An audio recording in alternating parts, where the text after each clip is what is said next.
Hi, shalom friends. One of the great Hasidic masters of some 150 years ago was a very witty, incisive, brilliant teacher of Torah and of the mystical tradition. His name was Rabbi Naftali, and he's from the city of Rupshitz. And he had many hundreds of students and perhaps thousands of admirers. And there were always throngs of people clamoring for his attention.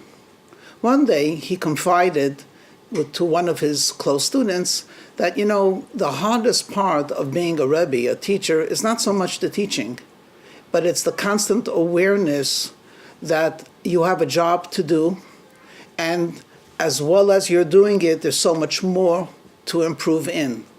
And essentially to be humble, to fight against the feelings of arrogance. He said that's actually a constant struggle for all people, and certainly for him.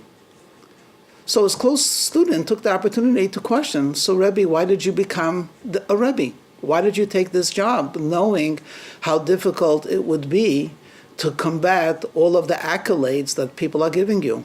Why didn't you pick a simpler job? So Rabbi Naftali responded, I actually considered that. But a bathhouse attendant showed me how foolish my thoughts were. I'll tell you.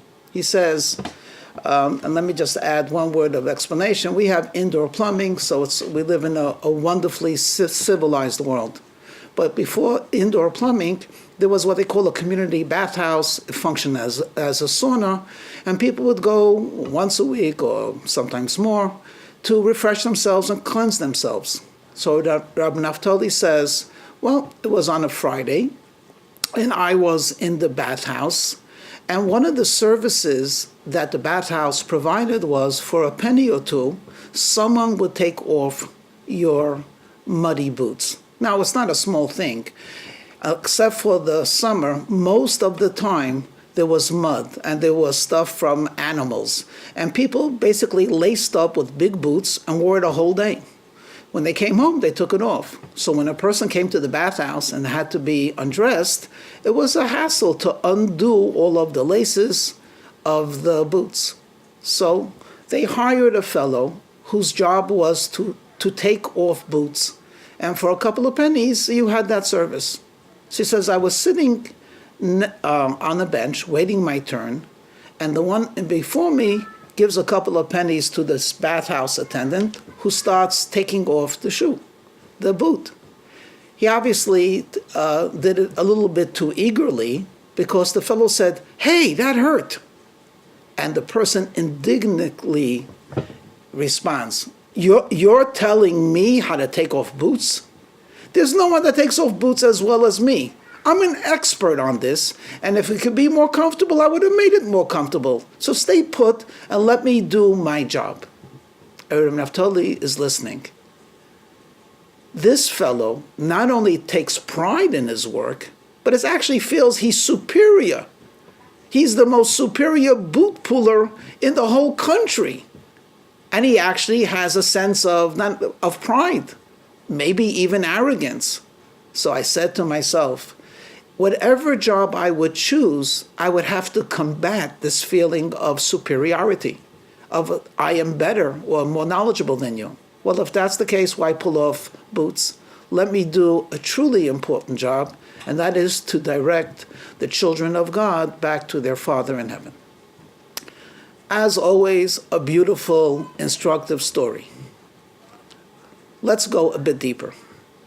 I was thinking, how is it possible for a person who does nothing but take off muddy boots to actually take pride in that work? And actually to tell a person who might be smarter, certainly wealthier, say, hey, stay put, I know what I'm doing. Where does he get that ego or that self-awareness? And I realized a very simple thing. He did not see himself as a person who took off boots. He looked at the bigger picture. He was helping a person. And his skill in assisting a person, no one else was doing. Okay, let's make this contemporary, okay? You're at a party. You see a nice looking fellow, seems like a good person. You say hello, pleasantries, and in the conversation you say to him, "So what do you do?"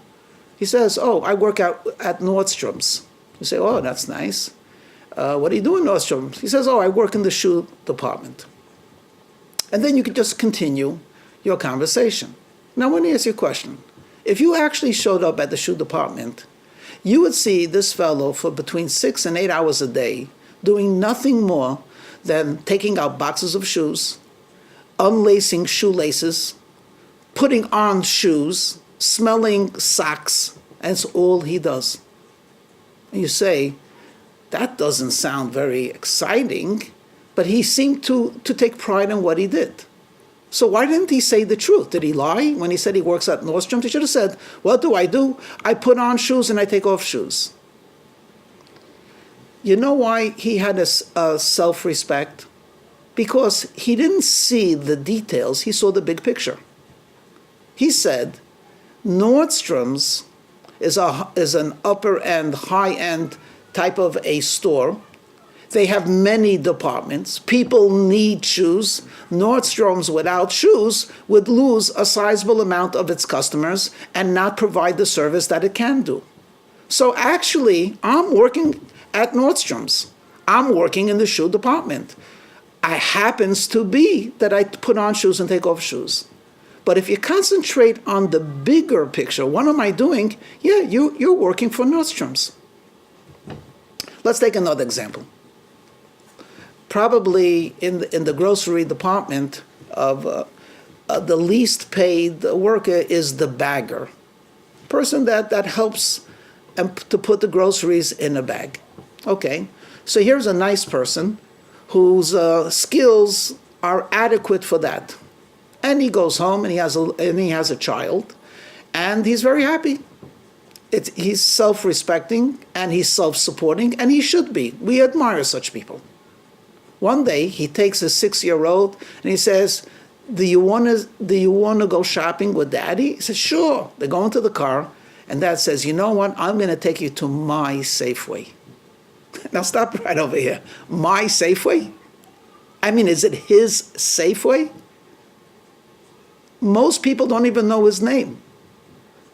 Corporate, he's non-existent. How could he say it's my Safeway? And the answer is, it is his Safeway. Because Safeway provides groceries for their customers. And if the customers cannot walk out with their groceries, Safeway cannot exist. So this bagger plays an important role in the entire hierarchy of Safeway, and it's his Safeway. Let me tell you where I'm going with this. A person put a quarter in a charity box. And you ask him, what did you do? I said, well, I put a quarter and I inserted it into a hole. No, you didn't do that at all. You know what you did? You did a mitzvah. You connected to God. No, let me even be more specific. You know what you did? You strengthened the forces of goodness and kindness throughout the entire cosmos. Yeah. You put something in the charity box.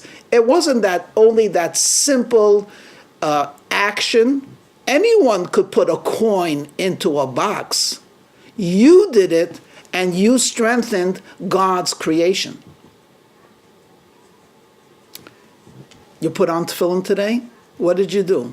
Oh, I put on some leather boxes on my arm. I meditated. You did that. What you also did was you brought godliness to this world. No one could do it the way you did it. Let's go back to the guy that works for Nordstrom. What happens if I actually told you that he runs the department of shoes? He's not on the floor only. He might occasionally go out to the floor. He's actually in charge of thousands and thousands of pairs. He decides the style. He deals with the PR. In fact, he's in charge of all of the shoe departments that's found in Northern California. You say, well, hold it. This guy is a highly paid professional. Nordstrom could not exist without this guy. And if the fellow who says, let me show you my Safeway, actually has the keys to Safeway, and if he doesn't open up, Safeway is not functioning on 7th Avenue, he really is an important guy.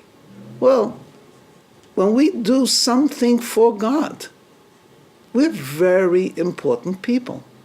God gives the key to existence itself. He says, I created the world. It's your job to maintain it, to nourish it, and perhaps in a certain way to expand it. So, my friends, talking to very important people, we have a job to do. Let's go out and not only do a mitzvah, but truly, let's save the world. Shalom.